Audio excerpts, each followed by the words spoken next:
उसी काल भगवान ने दो पार्टियां बना दी, एक साकार पार्टी, एक निराकार पार्टी।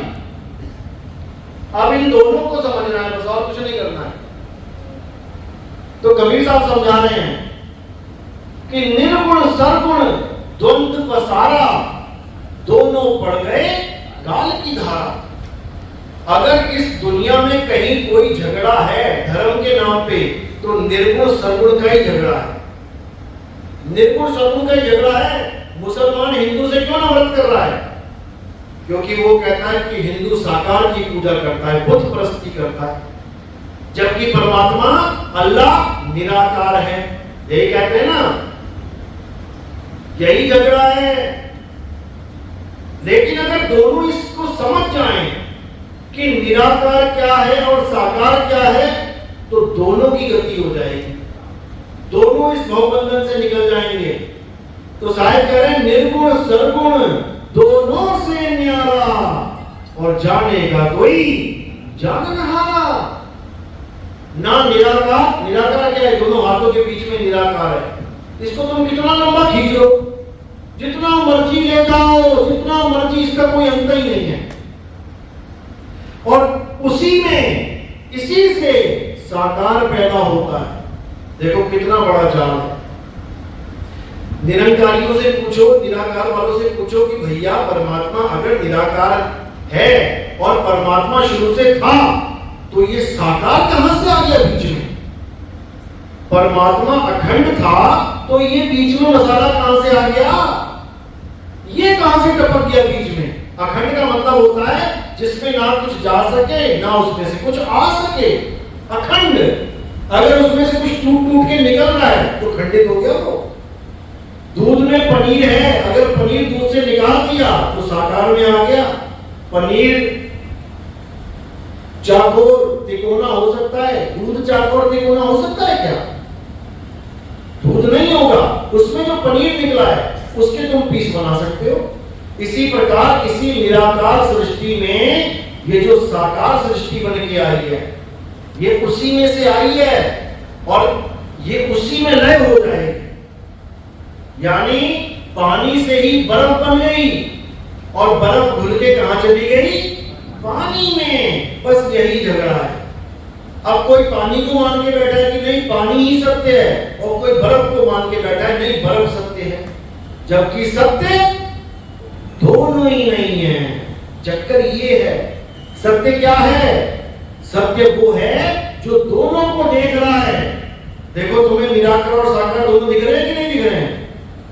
जो निरंकार वाले हैं भगत, वो जान रहे हैं इस बात को कि निराकार को भी मैं देख रहा हूं और साकार को भी मैं देख रहा हूं, तो मैं निराकार साकार दोनों से न्यारा हूं। अब ना निराकार को देखना है ना साकार को देखना है, अब किसको जानना है? खुद को। Who am I? मैं कौन हूं?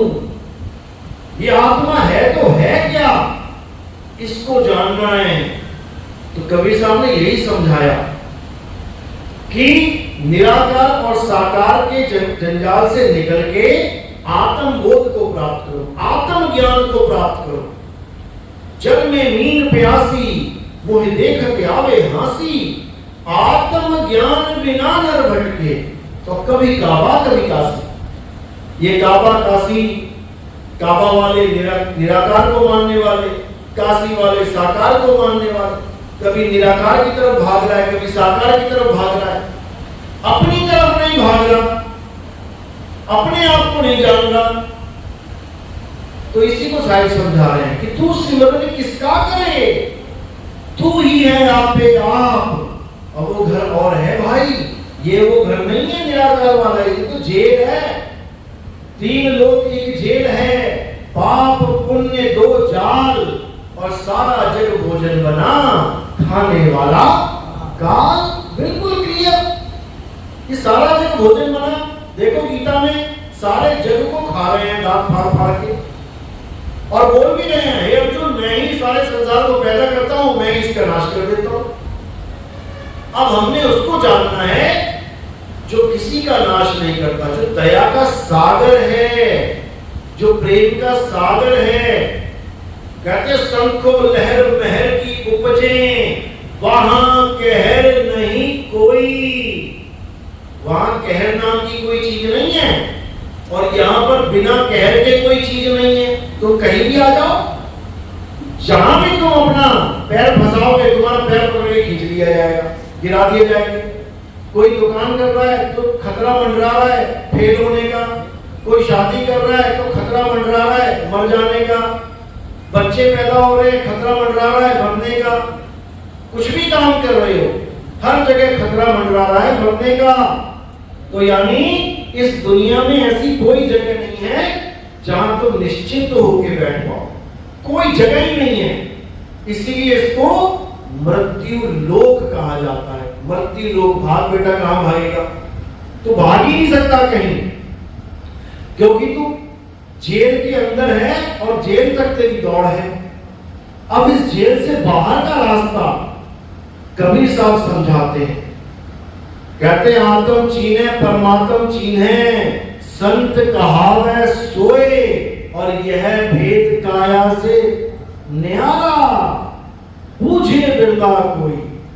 ये काया से न्यारा भेद है, यानी परमात्मा किसी काया में विराजमान नहीं है, परमात्मा काया से परे है, अधर में है।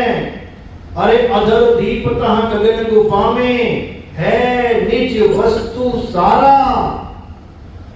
वस्तु सारा, सार वस्तु, सार नाम नहीं कि कोई मंत्र लेके आ गए गुरु जी से, वो वस्तु है सार वस्तु। और कहां पड़ी है, अधर द्वीप में।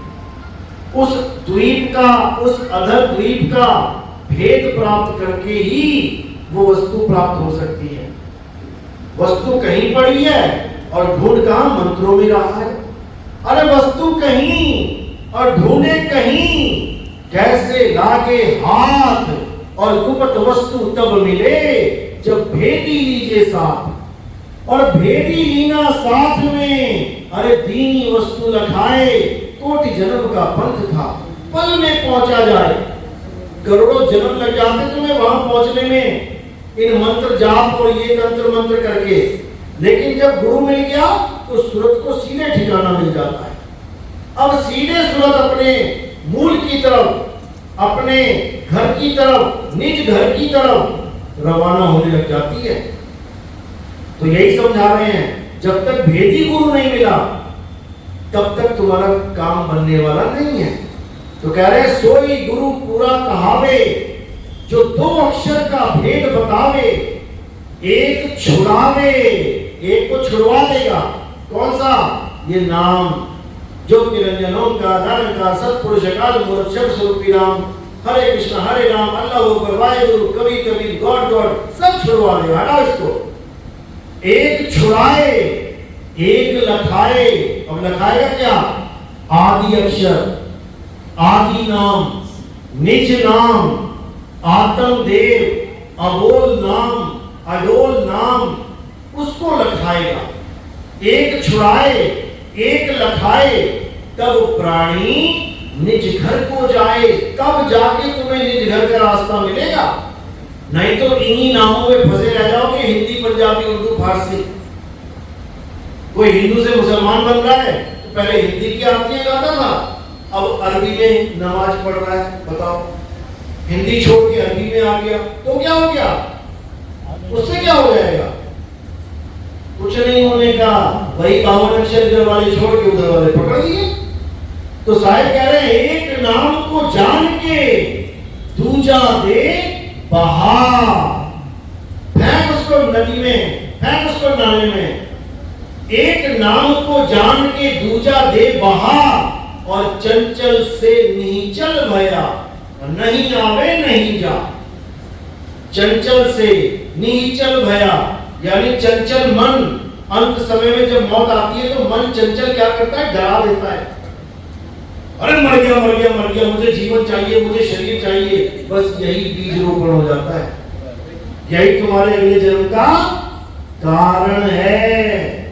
कारण जैसे तुम कहते हो मैं मरना नहीं चाहता, समझ लो तुम्हें नया जन्म मिल गया। क्योंकि जो जो मांगो ठाकुर अपने से,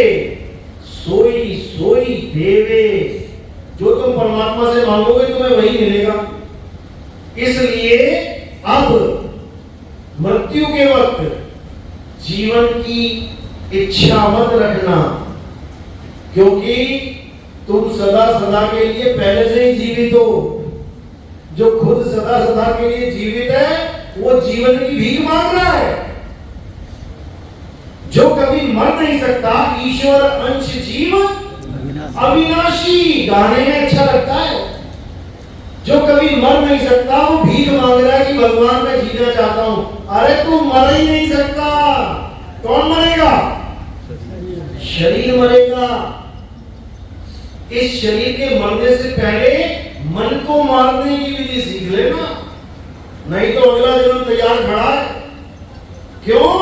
क्योंकि मन हुआ ना माया हुई, हरि मर मर गया शरीर, आशा तृष्णा नाम हुई, और कह गए संत कबीर। कह रहे माया मरी ना मन हुआ। ये काया तो मर गई लेकिन मन नहीं मरता।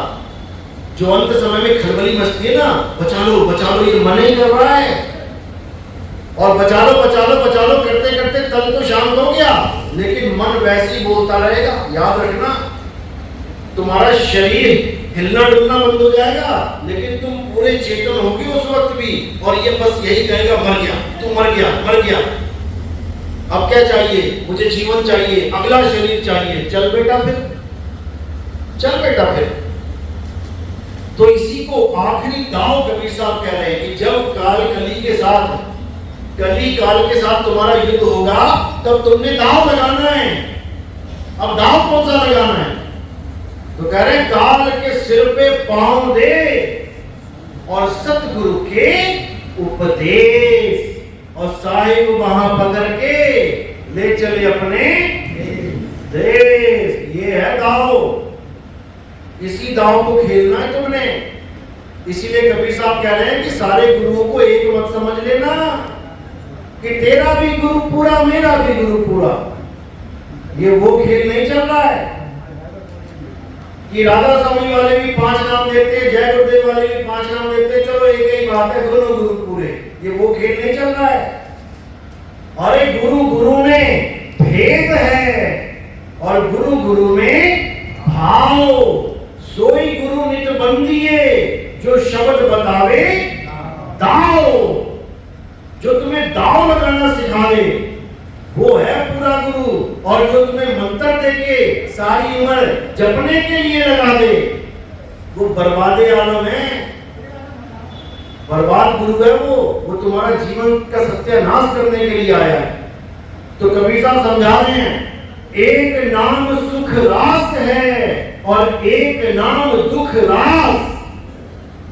एक नाम बंधन काटे और एक गल की फांस।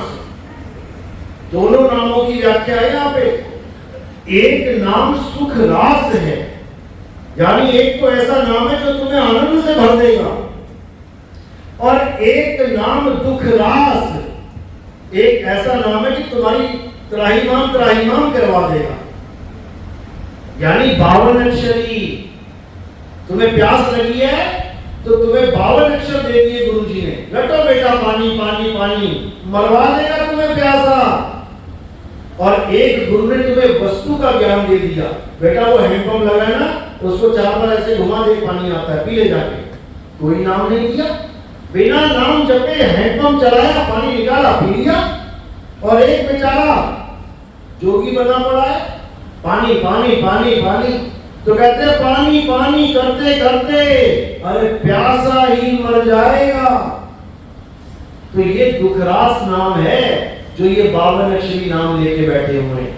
इसको छोड़ देना है, इसको छोड़ दो। एक छुड़ाए एक लखाए, तब प्राणी निज घर को जाए। और अधूरे गुरु ने क्या बोल दिया इसको? ये ओम सोहम है, एक छुड़ाए एक लखाए, 2 अक्षर बताओ। और जीव बेचारा अज्ञानी जीव समझ नहीं पाया, फंस गया इनके चक्कर में। और लगा रहा बंदी छोड़ के नारे, जय बंदी छोड़ की जय। और बंदी छोड़ जेल में बैठे हुए हैं, 10 साल से नहीं निकल पा रहे हैं। इतनी भी बुद्धि काम नहीं कर रही है कि बंदी छोड़ कहते किसे हैं? जो तुम्हें बंधन से छुड़ा दे। और यहाँ बंदी छोड़ ही कैदी बना बैठा है, तो कैसे कल्याण होगा? बिल्कुल नहीं होगा। बंदी छोड़ नाम प्रभु का है, जो जन्म मरण से बंधन छुड़वा दे। लेकिन लोगों की समझ में नई बात आ रही। क्यों नहीं आ रही? क्योंकि ये सब दुनियावी सुख के पीछे भाग रहे हैं। क्या नितिन दास कैंसर ठीक करवा सकता है? क्या नितिन दास धंधा मंदा हो गया चलवा सकता है? क्या नितिन दास दिमाग में कोई प्रॉब्लम है, भूत प्रेत घुस गया है, भगा सकता है? बस यहीं तक इनकी बुद्धि सीमित है। अरे जो कैंसर ठीक कर सकता है, कैंसर ठीक करने के बाद भी तुम मरोगे। जो तुम्हारी किडनी ठीक कर सकता है, किडनियां ठीक होने के बाद भी तुम मरोगे। यानी तुम्हारा गुरु तुम्हें मरने से नहीं बचा सकता, लेकिन नितिन दास तुम्हें मरने ही नहीं देगा। अभी तुम्हें पता नहीं है इस नाम की ताकत क्या है। ये नाम अमर कर देता है, अमर। प्यारे, बचना चाहो काल जाल से और चीनो शब्द हमारा, कहे कबीर अमर कर राखूं और जो निज होए हमारा। नितिन दास के पास आने के बाद तुम्हें अपना अमर स्वरूप मिलेगा, तुम्हें अपना आत्म स्वरूप मिलेगा और उसकी कभी मृत्यु होती नहीं है। तो बताओ, किडनी वाला गुरु बढ़िया है कि तुम्हें अमर कर देने वाला है? तुम्हारे फेफड़े ठीक हो जाएंगे मंत्र जप के, वो भी तुम किसी और के मंत्र जप रहे हो। तुम रामपाल रामपाल करके करो जरा। रामपाल भी तो भगवान का ही नाम हो गया ना, जब गुरु भगवान है तो तुम रामपाल रामपाल जप के किडनी ठीक करके दिखाओ। अरे तुम गणेश जी महेश जी का नाम जप के किडनी ठीक कर रहे हो और उन्हीं के मंदिर जाने में तुम कहते हो नाम खंड हो गया। बताओ, जिसका नाम तुम दिन रात जप रहे हो उसी के घर जाने से नाम खंड हो गया। क्या बेवकूफ बना दिए इंसानों को। जिसका नाम तुम दिन रात जप रहे हो उसके मंदिर में जाके तुम उसके नाम का प्रसाद नहीं खा सकते। बताओ, उन्हीं के नाम जप के तुम्हारी काया ठीक हो रही है, उसी के जाके तुम हार नहीं पहना सकते मूर्ति पे। बताओ, तो ये सब फालतू की बातें हैं। असली चीज क्या है? आत्मज्ञान। जैसे ही आत्मज्ञान हो गया उसके बाद राम जी, कृष्ण जी, हनुमान जी, आप, हम अलग अलग रह ही नहीं जाते। नहीं कबीर नहीं धर्मदासा, अक्षर एक सब घट ही निवासा। वाही तो सतपुरुष कहिए और आदि अंत अक्षर गह रहिए। अक्षर यानी अविनाशी आत्मा। जब तुम्हें बोध हो गया कि मैं भी एक आत्मा, सामने वाला भी एक आत्मा, राम भी एक आत्मा, कृष्ण भी एक आत्मा, हनुमान भी एक आत्मा, भोले शंकर भी एक आत्मा, फिर फर्क है कहां? घड़े अलग अलग हैं, माटी के घड़े अलग अलग हैं, लेकिन आत्मा रूपी जल सब में एक है। कबीर कुआं एक है और पानी भरे अनेक। बर्तन सबके न्यारे न्यारे और पानी सब में एक। बताओ, कहां फर्क रह गया? फर्क कहां रह गया? फिर कबीर साहब वाणी में समझा रहे हैं, अरे राम कबीरा एक हैं, कृष्ण करीमा एक हैं, कहन सुनन में दो। और दो करके वो जानते जिन्हें सतगुरु मिला ना दो। जब सतगुरु मिल गया तो सब एक हो गए, सभी आत्मा हो गए। कौन शरीर है यहां पे? हम सब तो शरीर छोड़ देंगे। हम सब शरीर नहीं है। शरीर तो हमारे कपड़े हैं, कपड़े पहने हुए ना। अभी देखना जाके सब कपड़े उतार के दूसरे पहन लेंगे। इन कपड़ों की क्या औकात है? कपड़े देख देख के लोग जज कर रहे हैं, वो भोले शंकर है, वो राम जी हैं, वो हनुमान जी हैं, वो फलाना है, वो ढिकाना है। अरे इतना ज्ञान तो गीता में दे दिया अर्जुन को, विराट रूप में सारे रूप दिखा दिए कि बेटा ये सब घड़े मैं ही हूं। सारे घड़े दिखा दिए, लेकिन पानी नहीं दिखा पाए। अगर पानी दिखा देते तो घड़े का खेल खत्म हो जाता। तो पानी किसने दिखाया है? पानी कबीर साहब ने दिखाया है। पानी दिखाना संतों का काम है, भगवानों का काम नहीं है, अवतारों का काम नहीं है। तो यही कबीर साहब बार बार समझा रहे हैं कि ऐसा गुरु ढूंढ ले भैया जिससे आत्मज्ञान हो जाए। ये मंत्र देने वाले गली गली में बैठे हैं, एक ईंटा उठाओ तो 5 मिलेंगे तुम्हें, ऐसे ऐसे बैठे हुए हैं। और मनमुखी मंत्र होगी, किसी ग्रंथ में मंत्र नहीं है। जो ग्रंथ वाला भी दे रहा है वो भी खिचड़ी ज्ञान दे रहा है, तो बुरा हाल है। तो इसलिए कबीर साहब यही समझा रहे हैं कि अब समय आ गया है, अब वो समय आ गया है जिसके लिए सब संतों ने जिक्र भी किया और छुपा भी लिया। सबने बता भी दिया कि कलयुग में सतयुग आएगा, कोई आएगा जो सबको एक करेगा, लेकिन छुपा भी लिया, बताया भी नहीं कि वो कौन है। क्यों?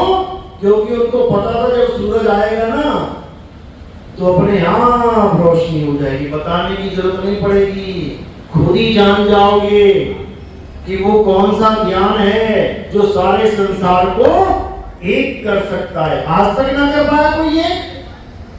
कोई कहे जी कबीर पंथ एक कर सकता है, ये कितने कबीर पंथ बैठे हुए हैं, करे जरा ये, करके दिखाओगे। कोई कहे जी सिख धर्म कर देगा, करके दिखाओगे। कोई कहे जी सनातन धर्म एक कर दे, करके दिखाओगे। कोई कहे जी मुसलमान सबको एक करके दिखाओ तुम्हें। कोई एक नहीं कर सकता, सब अपने धर्मों में बंट गए। अब सब अपने अपने धर्म को फैलाने में लगे हुए हैं, जबकि धर्म वो है भी नहीं, वो पंथ है, वो संप्रदाय है। धर्म तो वो होता है जो कभी बनता और बिगड़ता नहीं है। धर्म का कभी हानि होती नहीं है, धर्म का कभी नाश होता ही नहीं है। और धर्म कौन सा है? हमारा एक ही धर्म है, और वो है सत्य सनातन धर्म, जिसको हम आत्मा कहते हैं, जो बनती बिगड़ती नहीं है। आज जितने मुसलमान हैं ये सब कौन थे? ये सब पहले शिव जी के पुजारी थे, हिंदू धर्म वाले थे, सनातन धर्म में थे, लेकिन नाना प्रकार के पंथों में बट गए, हो गए अलग अलग। तो अब जो ज्ञान है ये वो ज्ञान है जिसके लिए सबने जिक्र किया। बाबा जय गुरुदेव ने कम जिक्र किया गया। बाबा जय गुरुदेव की भविष्यवाणियां पढ़ो, देखो क्या कह रहे हैं कि ऐसा पंथ चलेगा, ऐसा पंथ चलेगा, सबको एक कर देगा। खुद ही एक नहीं कर पाए सबको। लोग सोच रहे हैं वो अपने लिए भविष्यवाणी कर रहे थे, अरे वो तो चले भी गए। और कई सोच रहे हैं वो गए नहीं, वो बैठे हुए हैं अभी, तो भैया वो भी चले जाएंगे, उनको कितनी देर लगेगी? वो भी पका हुआ फल ही है, कोई जवान आदमी थोड़ी नहीं बैठा कि 20 साल जिएगा। समझ रहे बात को? ये सब फालतू की बातें हैं कि बाबा गुरुदेव को अंडरग्राउंड कर लिया गया, बाबा गुरुदेव मरे नहीं हैं। ये बच्चों वाली बातें बंद करो और सत्य को जानो।